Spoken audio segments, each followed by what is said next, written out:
معزز خواتین و حضرات، السلام علیکم۔ کشمیر چین سے الحاق کرنے پر رضامند ہو گیا۔ مقبوضہ کشمیر کے وزیر اعلیٰ نے بھارت کو بڑا جھٹکا دے دیا۔ چائنا کی چال کام کر گئی۔ لداخ پر کیوں چڑھائی کی، سب واضح ہو گیا۔ کیسے ترکی کے صدر رجب طیب اردوغان نے مودی اور بھارت کو اقوام متحدہ میں رسوا کر دیا۔ کشمیر کے مسئلے پر عالمی برادری بھی پاکستان کے موقف کو تسلیم کرنے لگی۔ چائنا نے لداخ میں مزید پیش قدمی کرتے ہوئے کشمیر کے مسئلے کو حل کرنے کا خفیہ پلان ترتیب دے لیا۔ آنے والے دنوں میں کون سی اہم ڈیولپمنٹس ہونے جا رہی ہیں، آئیے اس پر تفصیلی بات چیت کرتے ہیں۔ تاہم آگے بڑھنے سے قبل چینل پر نئے آنے والے دوستوں سے التماس ہے کہ پہلے ہمارے اس چینل کو سبسکرائب کرتے ہوئے ساتھ موجود بیل آئیکن کو بھی پریس کر دیں تاکہ آپ ہر خبر سے باخبر رہ سکیں۔ تو آئیے چلتے ہیں موضوع کے اصل حصے کی جانب۔ معزز خواتین و حضرات، کشمیر کے سفیر کی دھاڑ نے ایک بار پھر سے عالمی سیاست میں ہلچل پیدا کر دی۔ طیب اردوغان نے اقوام متحدہ کے در و دیوار ہلا کر رکھ دیے۔ بھارت تلملا اٹھا اور دوران تقریر بھارتی شرپسند حکومتی اہلکاروں نے عالمی فورمز پر بھی مسلم لیڈر یعنی طیب اردوغان کے خلاف پروپیگنڈا کرنے کی کوشش کی، مگر اللہ کے فضل و کرم سے دشمن اپنی چالوں میں ناکام رہا۔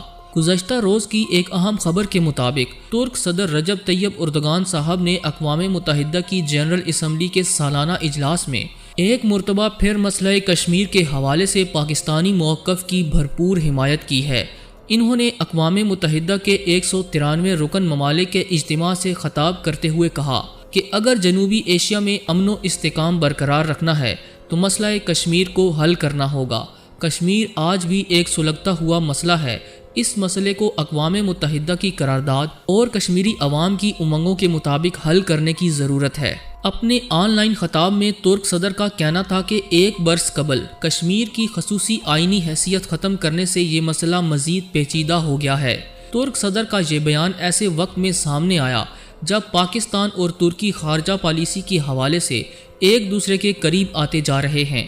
تجزیہ کاروں کے مطابق ترک صدر سعودی عرب کے مقابلے میں ایک نیا اسلامی بلاک بنانے اور اس کی قیادت کرنے کی کوششوں میں ہیں۔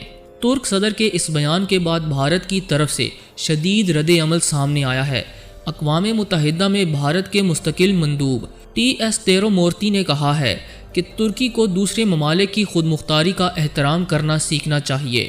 انہوں نے ٹویٹ کرتے ہوئے یہ بھی لکھا، یہ بھارت کے اندرونی معاملات میں مداخلت کے سوا کچھ نہیں، بھارت اس کو کبھی برداشت نہیں کرے گا۔ معزز خواتین و حضرات، دوسری جانب پاکستانی وزیراعظم عمران خان صاحب نے ترک صدر کا خصوصی شکریہ ادا کیا کہ انہوں نے جنرل اسمبلی کے اجلاس میں کشمیری عوام کے حقوق کی آواز بلند کی ہے۔ پاکستانی وزیراعظم نے ترک صدر کی تقریر کا ایک حصہ اپنے ٹویٹر اکاؤنٹ سے شیئر کرتے ہوئے کہا کہ ترکی کی اٹل حمایت کشمیریوں کے لیے جدوجہد کا ایک ذریعہ بنی ہوئی ہے۔ ماہرین کے مطابق عالمی سیاست میں پیدا ہونے والی ہلچل بتلا رہی ہے کہ آنے والے دنوں میں کشمیر کے معاملے پر اہم فیصلے سامنے آ سکتے ہیں، جبکہ مقبوضہ وادی کے وہ رہنما جو چند سال قبل تک ہندو حکومت کے حامی تھے، انہوں نے بھی بھارت سے ناطہ توڑ لیا ہے۔ گزشتہ روز مقبوضہ وادی کے سابق ہندو نواز وزیر اعلیٰ فاروق عبداللہ نے ایک ایسا بیان دیا جس کی شاید کسی کو بھی توقع نہ تھی۔ اس بیان نے ایک طرف عالمی سیاسی شخصیات کو متوجہ کیا تو دوسری جانب بھارتی سرکار کو بڑا جھٹکا دے دیا۔ فاروق عبداللہ کہتے ہیں کہ کشمیری اب خود کو بھارت کا حصہ نہیں سمجھتے۔ احتجاج روکنے کے لیے گلی گلی بھارتی فوج تعینات ہے۔ کشمیری بھارت سے جان چھڑانے کے لیے چینی حکومت تک کو قبول کرنے کو تیار ہیں۔ جس دن بھارتی فوج گلی کوچوں سے ہٹے گی اس دن لاکھوں کشمیری سڑکوں پر ہوں گے۔ مقبوضہ جموں و کشمیر کے باسی کیا سوچتے ہیں؟ عوام کی سوچ سابق وزیر اعلیٰ کی زبان سے دنیا تک پہنچ گئی۔ انہوں نے یہ انکشاف بھی کیا کہ مودی سرکار لداخ کے بدھوں کو ہندو بنانے پر کام کر رہی ہے۔ مقبوضہ وادی کے سابق وزیر اعلیٰ فاروق عبداللہ نے قائد اعظم محمد علی جناح کا ذکر کرتے ہوئے یہ بھی کہا کہ جب نہرو نے جناح کو متحدہ ہندوستان کے وزیر اعظم بننے کی پیشکش کی تو انہوں نے انکار کر دیا، کیونکہ قائد اعظم محمد علی جناح کو پتہ تھا ہندو انہیں قبول نہیں کریں گے اور چند دن بعد انہیں نکال باہر کریں گے۔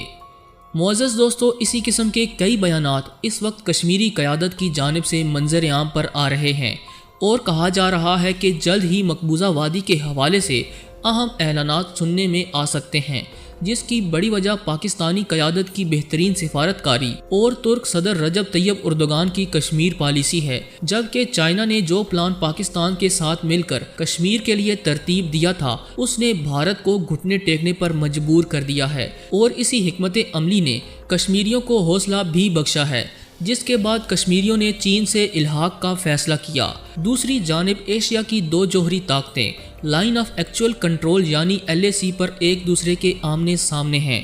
سرحد پر جاری فوجی کشیدگی کو ختم کرنے کے لیے سفارتی اور فوجی سطح پر کئی دور کی بات چیت کے باوجود ابھی تک کوئی قابل ذکر پیش رفت نہیں ہو سکی۔ گزشتہ روز دونوں ملکوں کے فوجی کمانڈروں کے درمیان 14 گھنٹے تک چلنے والی بات چیت کے بعد بھارتی فوج کی طرف سے ایک بیان جاری کیا گیا، جس میں کہا گیا ہے کہ بات چیت میں اس امر پر اتفاق ہوا ہے کہ دونوں ملکوں کی فوج سرحد پر اپنے جوانوں کی تعداد میں مزید اضافہ نہیں کریں گی۔ بھارت اور چین کے درمیان 15 جون سے اس وقت تک سرحد پر کشیدگی جاری ہے، جب دونوں ملکوں کی فوج کے درمیان تصادم اور ہاتھا پائی ہوئی تھی۔ بھارتی وزیر دفاع نے ایک بیان میں کہا کہ دونوں فریقین کے درمیان زمینی سطح پر بات چیت کو مزید مستحکم کرنے اور LAC پر غلط فہمیوں اور غلط فیصلوں سے بچنے پر بھی اتفاق ہوا۔ تاہم اس بیان میں دونوں افواج کے ایک دوسرے کے سامنے سے ہٹنے کے بارے میں کوئی ذکر نہیں کیا گیا۔ دوستو، بھارتی وزارت دفاع نے ایک بیان جاری کیا جسے مشترکہ بیان بتایا گیا کہ فریقین نے تسلیم کیا ہے کہ آگے کی پوزیشنوں پر اب مزید فوجی نہیں بھیجے جائیں گے اور دونوں ملک جتنی جلدی ممکن ہو فوجی کمانڈروں کی سطح پر 7ویں دور کی بات چیت کریں گے اور ایک دوسرے کے ساتھ مل کر سرحدی علاقے میں امن کے قیام کو یقینی بنائیں گے۔ قابل ذکر بات یہ ہے کہ فوجی کمانڈروں کی اس میٹنگ سے تقریباً 2 ہفتے قبل دونوں ملکوں کے وزرائے خارجہ کی ملاقات ہوئی اور ان کے درمیان یہ طے ہوا تھا کہ دونوں ملکوں کی افواج لداخ میں ایک دوسرے کے سامنے سے ہٹ جائیں گی، ایک دوسرے سے مناسب دوری پر رہیں گی اور کشیدگی کو کم کریں گی، لیکن دن بدن یہ کشیدگی بڑھ رہی ہے۔ خود بھارتی دفاعی امور کے ماہرین اس مشترکہ بیان کو شبے کی نگاہ سے دیکھ رہے ہیں۔